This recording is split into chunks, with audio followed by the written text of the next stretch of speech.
I would love to introduce our speaker for today, the director of the Thalian Community Theater, Chandler Davis.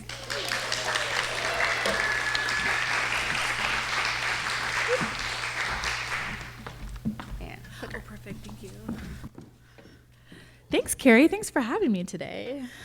I have a loud voice, so I'll try not to overwhelm with the mic as well. So good morning.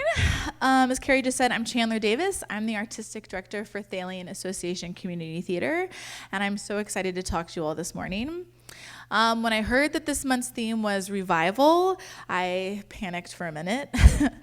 And then I started thinking about my personal journey and the journey of all the theaters in Wilmington and specifically Thalian Association. And I realized that revival is a big part of those journeys. I just want to give you a quick background about me. I'm originally from beautiful Louisville, Kentucky. We are an hour away from CCM, Cincinnati Conservatory of Music, which has a 67% success rate of sending their graduates onto Broadway. We're only 6 hours from Chicago. It's a big theater art scene. I got into the performing arts when I was 8. And the training in Louisville and in school was very rigorous. So I really grew up with theater and the performing arts in my blood and with that big dream. We're also home to Actors Theater of Louisville, which was the first regional theater to receive a Tony, and Stage One, which is the largest youth theater in the country. I ended up going to school at Emory and Henry, and I had the delightful experience that's in Virginia, of studying theater and getting to observe the beautiful Blue Ridge Mountains every day. So I really had the best of both worlds there. And I got my first professional gig as a resident actor at Barter Theater, which is the state professional theater of Virginia, right before I graduated. And then after that, I spent several years just auditioning, going to different theaters, doing different tours, and then a couple years as a professional fight choreographer. I can't do Les Mis or West Side Story anymore. Just done enough knife fights in New York to last me a lifetime. So I moved to Wilmington in 2013. And I started out teaching theater at Dreams of Wilmington and teaching for Theater Now. And then I eventually ended up as the managing director of City Stage Company. And their home is also known as Level 5 or the North Front Theater. I love that space. And then I ended up here at Thalian Association Community Theater at the age of 30, which now looking back, I realize that's an insane age to be the artistic director of anything, but that is what happened. So let me tell you a little bit about Thalian Association Community Theater. It is one of the oldest, my boss would say it's the oldest, continuously running community theater in the country. Very old, as you can see. Just to clear it up right now, Thalian Association built Thalian Hall and then sold it to the city years later. So they are two separate business entities. I know it's very confusing because we have the same name. So yes, Thalian Association is, I'd say our three big priorities are: we manage this building, we produce youth theater, and we produce main stage theater over at Thalian Hall. So a little bit about this building. We are contracted by the city to run the Community Arts Center / Hannah Block USO for the city. So that means we're in charge of staffing it. We have a staff member, Stacy Smith, who is the director of the Community Arts Center. And then Thalian's offices are here in the building. And it's a really great space. It's one of the oldest USO buildings in the country. We are obviously a retired USO building. And then we try to operate the lobby as a museum.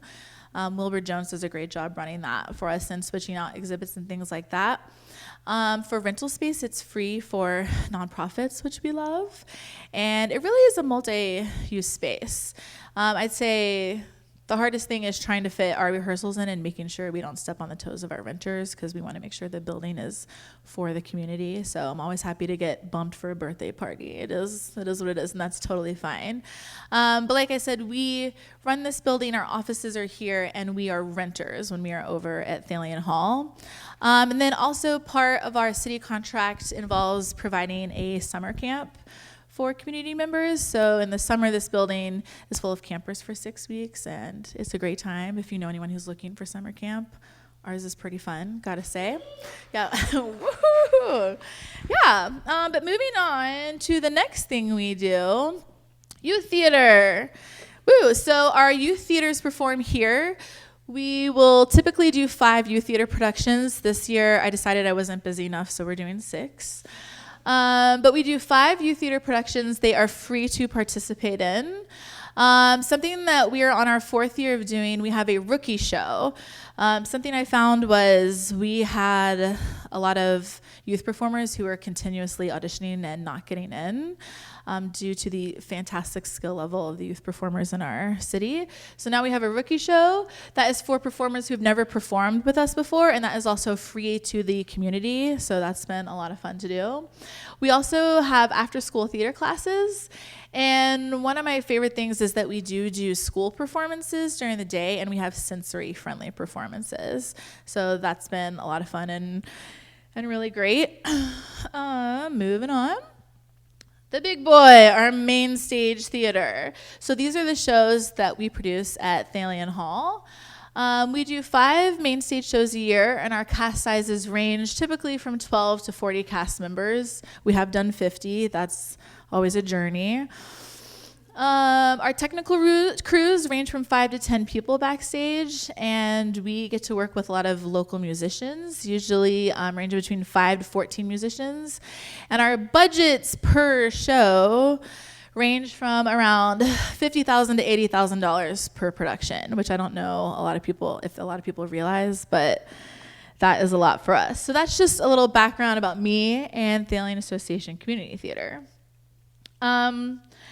When I think about revival, I think the most obvious thing that pops into a lot of artists' heads is COVID and how that affected the arts moving out of COVID. So for us, the big thing was theater's often called like the longest dying like art form in the world. It's been dying for millennia and it's still around.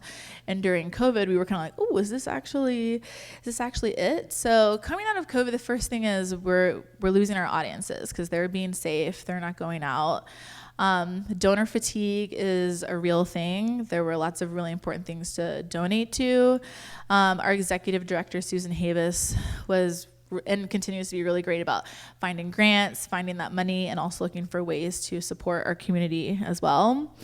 I think the other big things were budget changes, and that was anywhere from the cost of lumber tripling in 2021, which changes our set budgets, to the way people think about their time.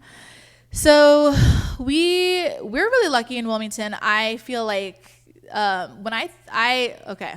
when I moved here, I had not done a lot of community theater. So my definition of community theater was like Christopher Guest waiting for Guffman, sort of, if for anyone who knows that.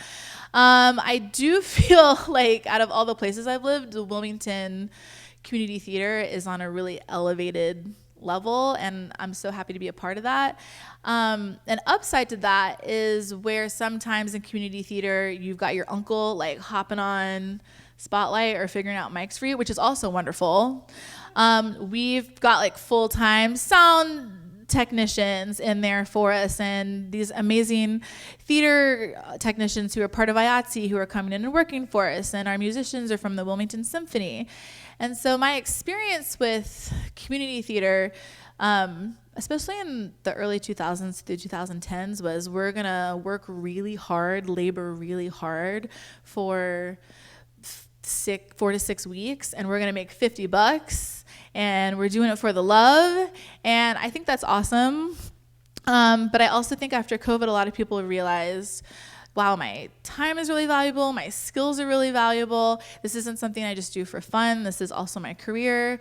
So on top of things like lumber shifting and costs like that for our budgets, the cost of labor and artistry and creativity went up, which I am totally on board with. So, but it did change things for us. An example would be in 2013, a sound designer would make like $200, and now our sound designers make $2,000 per show. I will say our sound designers and our lighting designers have it the toughest. They have 1 week to get a show ready over at the hall. They literally have like 5 days. So I'd pay them $1 million if I could for the amount of stress they're under when we're trying to put up a show. I'd say another big thing that theaters have always had to think about it, and people have been talking about, they're talking about it louder now, is the lack of diversity on stage and off stage in the wings. And as we all know, that really got pushed to the forefront in 2020 as well. And I think it, in a good way, really forced boards and theater companies to have tough conversations and figure out what they're going to do. So when Thalian's coming back in 2021 and like sticking their toes in the water, we're trying to revisit this budgets without walking back on production value. We're trying to give people what they deserve to make and what we can afford without sinking our company. And then we're also really trying to take a look at diversity, and that can be a hard conversation to have sometimes. And the big thing is we want representation. We want that on stage. I'm mixed, and it's hard because you're like, people are like, well, just go out and get actors of color. Just like, I'm like, yeah, I'll just run out and snatch them. That sounds great. So what happens is you meet someone new and you ask them to join your company, and then they look at our body of work. And I totally get the why should I work with your company? I'm not seeing like values that were reflected necessarily. I believe I'm not seeing people that look at me. So it's good to have those tough conversations and reach out and connect with the community more. And unfortunately, it's a long process. I mean, ideally we could fix it overnight, but that's not how that works. It's not how building trust works and rewriting the way you do things. But I am really appreciative that 2020 gave us enough pause for people to realize their worth and value, and for us to take a look at that and listen. And so it's been really exciting moving forward and thinking about how theater's changed locally and for Thalian Association and what people need. Another thing is we've really had to, we're always considering demographics. Theaters are always considering what their demographic wants. What do people want to see? And I do think that's shifting. Our target audience used to really be age 60 to 85, and that just adjusts over time. What people want to see adjusts over time. We're doing the Rocky Horror Show in October, and some of the board members were like, well, only kids watch that. And the other half of the board was like, what are you talking about? Like, that's crazy if you think like that's what the 16-year-olds just discovered. So it's good to think about things like that. And I'm really proud of the work we're doing, and I'm excited about the work I know we have to do moving forward, thinking about budgets, community members, getting people what they need, getting the right people on stage, making sure the right people get represented, and picking our seasons, which is super tricky. I'm like, what's my next? Ooh! This tracks for me. You got my back? You're doing so good, JJ. I'm rooting for you. Do you want me to not touch the remote at all? Does that make it easier for you? Yeah! Okay, just gonna press this button, Theater After COVID, which we just talked about. Yeah. Moving on. I read somewhere that revival means risk and rest. And I really loved that. The risk part is we have to do new work and work that is relevant while also honoring the golden age works and bringing them back in beautiful revivals. And that can be really tricky. I'm 38, 39. Just gonna sit with that for a minute. I'm 39. And I feel like I'm right in the middle. I love seeing newer contemporary works, but I also am going to sit down and I'm going to watch Hello, Dolly with Barbra Streisand and love that. So an example would be last year we did the SpongeBob musical. I'm not a huge SpongeBob cartoon fan, but I was lucky enough to see the show on tour. And I thought it was really interesting and new, and I liked the way they played with costumes and lighting and staging and how creative it was. And I also know it does have a big fan base. So I brought it to the board and I was like, well, this is going to be a risk, but it's either going to pay off. And also we have to do works for our younger audience members as well, and younger meaning like 40 and younger, not like 5-year-olds. So I'm like, we gotta get in there and do it. And it was really fun. It was really creative, fulfilling. It also lost $23,000 for us, but that's sometimes the risk you have to take. I cannot speak for the other theater companies in town. Thalian Association Community Theater runs on a budget that's a little over $500,000 a year, and on average we lose on 3 to 4 of the 5 main stage shows we do a year. So just for transparency, let's see. Young Frankenstein, our opener this year, lost $20,000, which is it's kind of normal for us. Theater is very expensive.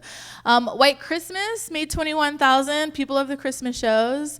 I'm trying to think. And then Mary Poppins broke even for us, which flight is very expensive, so I will take a break even moment.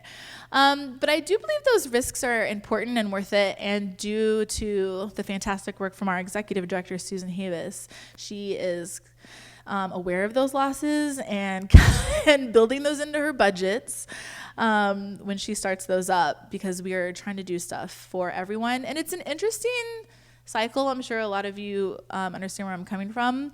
We have shows that sell the best, and then we have shows that are critically acclaimed and loved by audiences and win awards. And it's really interesting. They two rarely cross over.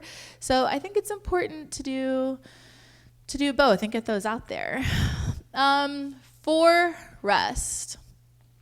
Another thing that happened during COVID was the Actors Equity Union started taking a look at their process as well, and revising the way they did things. A lot of professional actors started the no more 10 out of 12 trend, which that's just where you work 10 hours a day.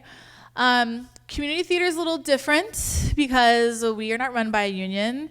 A typical work week for me is usually 60-ish hours, unless I'm in tech, and then we're going to do 80 to 85 hours. We do the 5 youth shows and the 5 main stage shows.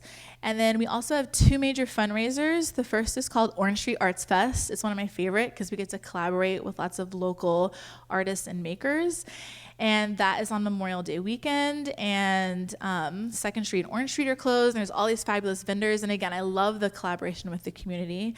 And then our other biggest fundraiser is Divine Divas, which runs in February. So between those 2 fundraisers and our 10 shows, which usually we do extra shows, this year we did 12 shows, I was finding that I was super burnt out. I'm working an average of 35 weekends. Average work week was Monday through Saturday, unless we're in tech, and then it's just Monday through Sunday repeating for 3 weeks. And I think this happens with a lot of jobs. I know for theater, there's definitely you get in there, you get it done, you spend all your time. I think before COVID, there was definitely if you're not spitting up blood, you're on stage, you're at tech, and I'll never forget, we did a production of Joseph and the Amazing Technicolor Dreamcoat in 2019, and it was so good, but 3/4 of the cast had strep throat.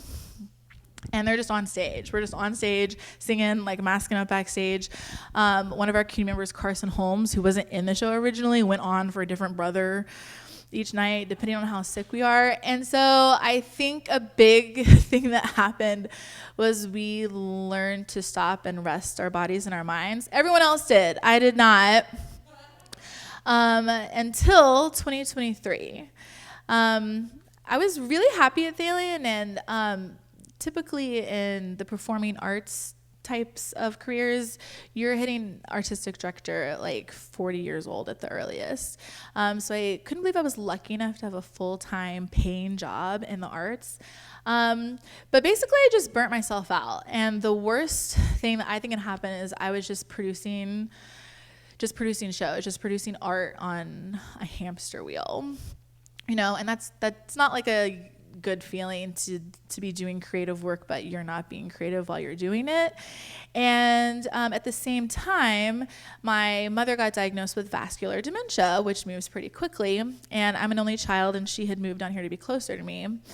And I really thought I could balance my mom and my burnout. And I was just kind of like, this is what it is. Like, this is what it means to work hard. I was like oh my gosh, just did 16 hours a day, like bragger type. And it's like, that's not cute to brag about. No one needs to work 16 hours a day. That's gross. So I stepped on from Thalian Association, and which I think surprised a lot of people. My mother did not like that at all. She was very worried about getting free tickets to the shows. I assured her that would continue. But I took a step down, and it made me really sad because I'd worked really hard to make Thalian a place of consistency, but it's something I needed to do. Fast forward to a year later, and Susan asked if there was any way, if I had any inkling of wanting to come back, and so I decided to come back, which is interesting because I do believe you can't go home again. And it's crazy I was only gone for a year. But in that year, I really had time to sit and think about what I wanted out of life.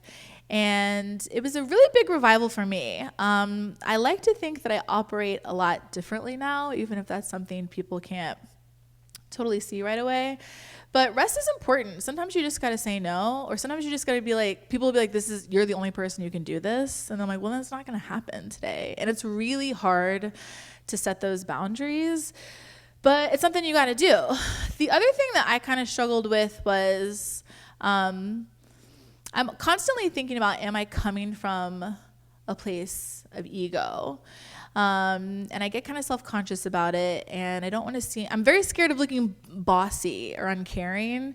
And I always used to go by the motto that you're not the smartest person in the room, which I still believe. I don't think there's been a room I've ever been in where I'm the smartest person in that room. And then I'm always ready to learn. But I think another part of my big personal revival was realizing that sometimes I'm right. Like, sometimes I know what I'm talking about. I've been doing theater professionally since I was 21, which doesn't seem like a long time, but it is. And I've been with Thalian for 9 years. And so I have actually found it's a lot easier to work with people, having really clear communication and stepping up and being a leader and being like, hey, I actually do know what I'm talking about right now. What you're saying totally makes sense, but we got to do it this way right now. So it's been nice. It's been reinvigorating having that year off for myself. Thalian Association has 4 full-time employees, which is the most out of any of the theater companies in town. So it sounds like a lot, but it's actually not a lot to just have 4 full-time employees with the amount of work we're doing. So I realize what's best for my theater company is for me to be the best me. And like, the more rested I am, the more time I have to explore things creatively and figure out how we want to do something and communicate with my designers better. So it's been a journey, but I feel like it's going well. I'm going to hit the right button and not go out of the PowerPoint. It's going to happen. Collaboration, not compete. So moving forward, I've been thinking, I feel like a lot of the theater companies in town have gone through some really big revivals, especially since I've been here, which it's only been 12 years. I think there was a time, Opera House Theater Company operates similarly to the way we do. They're the other really big musical theater house in town, and they do fantastic work. Another company that we work with a lot is Big Dog Productions, and they do extraordinary work as well. They do a lot of plays, and they get to experiment more than we do. My experience in Wilmington theater when I first got here around 2013 was there was a lot of competition going on. And I get it. The market is oversaturated, and there's a lot to see. Wilmington is now a booming tourist town. There's lots of things to do. And what I've found works best is definitely collaboration versus competition. And I'm really proud of the leaders of the artistic groups in town. I think we've all really come together and really started to collaborate, because at the end of the day, we're using most of the same performers and technicians, and everything goes smoother when we're collaborating. A perfect example would be, we just did the show Legally Blonde, which has a jail scene, and the minute those jail cells were built. I snapped a picture, sent them over to Opera House, and I was like, I know Harrisburg is a jail scene. Let us know if you need these. And it's been just being able to trade props, trade phone numbers back and forth. I love the collaboration aspect of things. Also, working in the performing arts and with so many different people over the years, that's really given me lots of great connections, and not even for transactional, like I need you to do me a favor and then I'll do you one. It's so great when someone calls me and they're like, I need 12 bongo drums. And I'm like, guess what? I have 12 bongo drums. That's amazing. Or now after Legally Blonde, if anyone needs 50 really nice black sparkly marching band outfits, I've got you covered. Or someone's like, I need a drummer, and I'm like, JJ Street's number is this. So it's really nice. I think collaboration is really important and makes it a healthier environment for everyone. The way forward together. Mark Hayes, look, you made my PowerPoint. Again, I think collaboration is important. I think the way forward is together. Creating live theater is such a huge undertaking. Since we are a community theater, all of our artists are local, and I don't know if you all have seen any of these shows at Thalian Hall. Hopefully most of you have.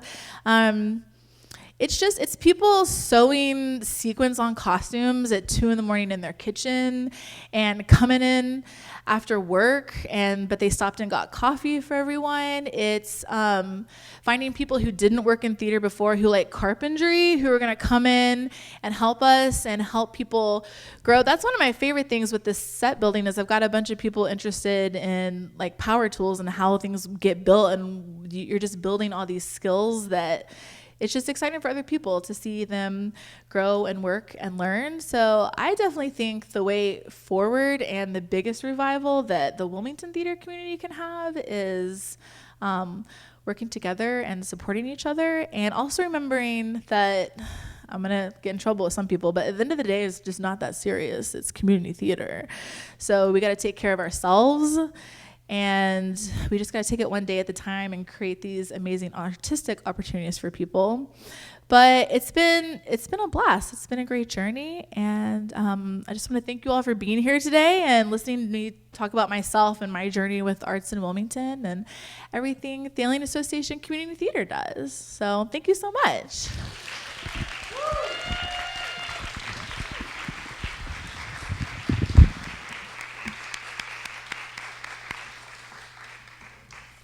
Oh, if you want to stay up here for a minute, we're going to take a couple questions. We do a couple of Q&A.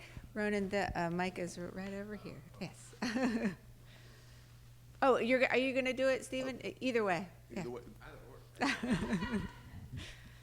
Anyway, if anyone has any questions, Ronan will come over and give you the mic so you can ask Chandler a couple questions. Thanks.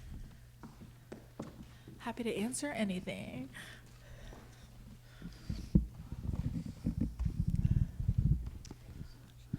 Yes, great presentation, thank you. Oh, thank As you. someone who also produces shows and dance, I'm just wondering if you're seeing any changes in the grants availability, Yes. the NEA no longer being. The NEA is devastating. We're seeing a massive change in grants, especially towards a lot of our standard grants that we've gotten are going towards science and math programs, which also, yes, we need science and math. But our experience has been that the artistic grants are either really drying up or just becoming much lower amounts. Also, we try to write grants for different parts of our program, and it seems like people are really mostly focused on writing grants for our youth program, which operates at a much smaller budget. So it's been an interesting process. Susan's actually been combing for like random small grants out of state and like trying to compile those into bigger grants. But I've definitely seen a huge shift in the way grants are doled out. Yeah. Thank you. And I was really glad to hear about your diversity focus. Have you seen any changes with the DEI being changed in a lot of other areas? So truthfully, I've seen a lot of changes. I've seen a lot of changes from my peers and the actors in our company. I am sensing, don't think resistance is the right word, but I have seen I've seen board members struggle to understand fully, but they're open to having that conversation. And there's been a little bit of pushback from, just like speaking very candidly, from longtime supporters of Thalian, just like community members who don't think it's that big of a deal that we need to focus on it. It's really interesting. When we have our, I'm speaking specifically about 3 Black actors that are in our shows a lot. I've really been struggling or thinking about tokenism versus representation and being really careful there and having these open conversations with our performers. Because part of me is like, when we take our show photos, like I want to get a wide range of things. I want to get our actors, especially our actors of color or differently abled actors, up on the brochures. And I'm like, okay, we got to be careful treading the line here of what we're doing. Luckily, the performers I've talked to, they've been like, yeah, let's get that representation out there so people see that there are different kinds of peoples in the shows. But I think right now the biggest thing we can do is just be respectful and have candid conversations. And Thalian Association, speaking for the organization, is just trying to be ready to listen and build that trust. So I am seeing changes. I'm just also seeing resistance built from lack of understanding, but I think we can get there. We're going to get there. I'm just saying that we're going to get there. Yeah. Mm-hmm.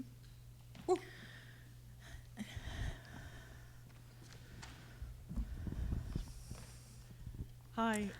You spoke a little bit about taking some time for yourself Sure. to rest and kind of reinvigorate yourself. And I just wondered, what does that process kind of look like for you, and what types of things help you feel more creative and get your kind of, focus back on feeling yourself again, I guess? Oh my gosh, thank you for that question. Well, the first 3 months, it was like crying in my shower. And feeling like a failure because I was turning down a dream job. Then it transitioned into sleeping a lot. I've always been on the go, and I've really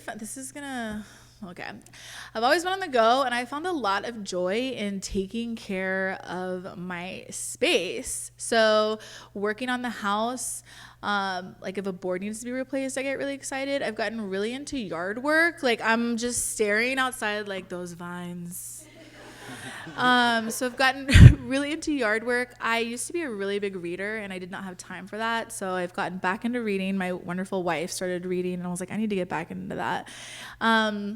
I've worked really hard to make my office and my home a place that I want to be that feels warm and welcoming. So I love, we redid our back deck. So I go out there, put my cat on a harness, get her on the porch, read, take time for myself, make sure the environment around me is beautiful. I also have a group called the Pony Collective. It's myself, my wife, and 2 of our friends, and we do art, and we do a lot of pieces that never see the light of day because we're experimenting. So I'd say it's really been reading, painting, taking care of the yard. That sounds so insane when I say that out loud, but taking care of the yard and playing with my dogs and just being like a real human again. It was really hard to adjust to, I don't have to, it's hard for me to sit. I'm like, I need to be doing something productive. So I think just basking in the joy of not being productive and playing with my dogs and reading. Yeah. Mm-hmm. And those vines, I'm going to get them. Yes. Yeah. That's a great question. Thank you. Yeah. I'm going to take brief advantage of the mic here. What kind of dogs do you have? Yes. I have Parker Davis Wallen. She's an Australian Shepherd Border Collie mix. She just made her main stage debut as Rufus in Legally Blonde. Woo. And then we have another Australian Shepherd, Remy, who I got during COVID and therefore forgot to socialize. So she is scared of plastic bags, leaves, anything, but she's a sweetheart as well. Yeah. In a town where the majority of other authority figures in theater, artistic directors and whatnot are male, how do you reconcile being a female authority figure and having to deal with the whole bossiness versus just having authority thing? Oh, such a good question. Well, Opera House Theater Company recently got a female artistic director. I believe Carson is still the artistic director. Very exciting. Yeah, before that it was me and a bunch of dudes. So my personal experience, as far as the other executives in town who have a lot more wisdom and numbers of years of experience than me, is they've been very welcoming, very willing to help, very supportive, checking in on me, and I know they're also busy as well. Where I have found an issue, and this isn't so much of an issue now, this is more 2016 to 2019, so 30-year-old Chandler Davis. A lot of designers, because we have a lot of experienced designers, a lot of people who've come from Broadway even and have just retired down here. We're not keen on listening to me, but I actually don't think it was that much about me being a woman as it was about my age.